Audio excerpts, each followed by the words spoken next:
دیکھتے ہیں کہ یہ سوال میرے بھائی نے کیا ہے، ان کے پاس مودودی کی تفہیم القرآن ہے جی جس میں یہ ذکر ہے کہ اسلام میں 4 بیویوں کے علاوہ لونڈی رکھنا جائز ہے۔ جی تو سوال کرنے والوں نے ان سے یہ کہا کہ ویسٹرن کلچر جو ہے اس میں رہنے والے بچے اس کے حوالے سے یہ پوچھتے ہیں کہ 4 بیویوں کی کیا جسٹیفیکیشن ہے، اور اس کے اوپر سے یہ لونڈی والا کیا حکم ہے؟ کیا دوسری بیوی لانا پہلی کے لیے انفیئر نہیں اور انسانی فطرت کے خلاف نہیں؟ ٹھیک ہے،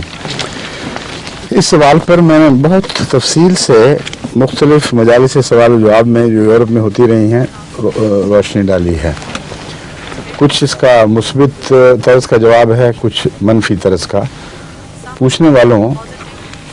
کا جو انداز ہے تاکہ اسلام کا بد اثر پڑے، عموماً اسی لیے پوچھا جاتا ہے، اس کو مد نظر رکھتے ہوئے میں نے بعض دفعہ ایک الزامی جواب بھی دیا ہے۔ پہلے میں اس سے بات شروع کرتا ہوں، مگر یہ بات شروع کرنے سے پہلے میں یہ بتا دوں کہ مولانا مودودی کے ساتھ اس معاملے میں مجھے ہرگز اتفاق نہیں ہے کہ آج کل کے زمانے میں قرآن کریم کے بیان کردہ حالات اطلاق پا رہے ہیں، یعنی وہ حالات اطلاق پا رہے ہیں جن میں لونڈی کی اجازت ہے۔ قرآن کریم تو غلامی کے خلاف ہے، آزادی کا علمبردار ہے،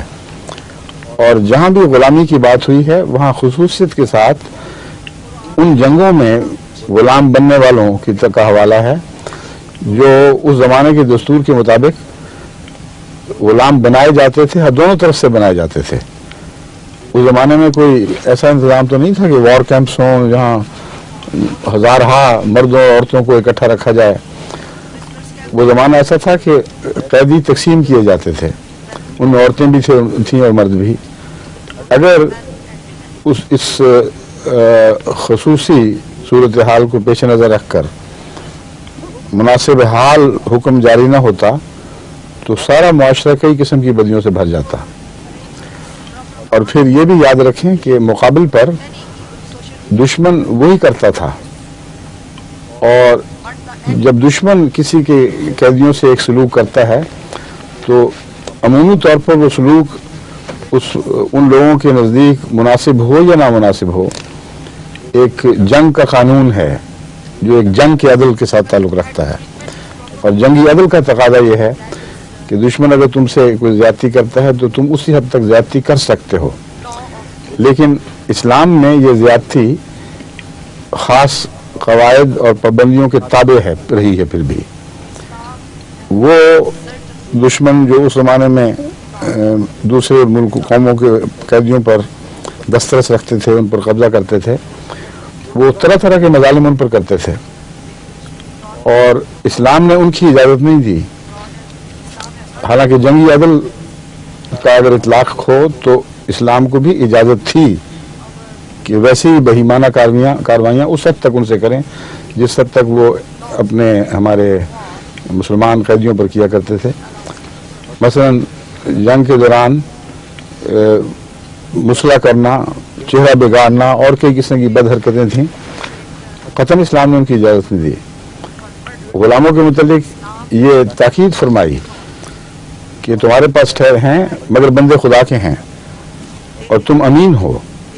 تم ان کے بارے میں جواب دہ ہوگے۔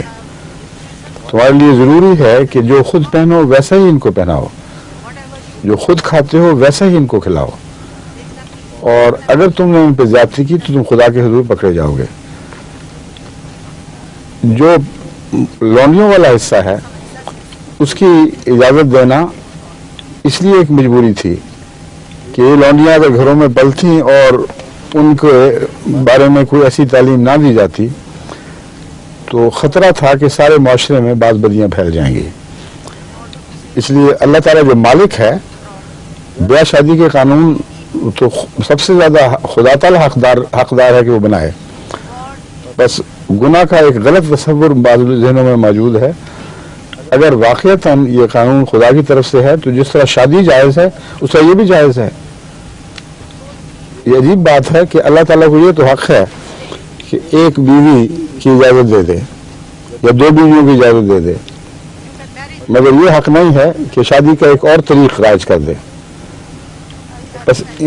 جو اسلامی قوانین ہیں ان کا ماخذ خدا ہے، اور اگر کسی کو اعتبار نہیں تو پھر اعتراض کا حق ہی کوئی نہیں رہتا باقی۔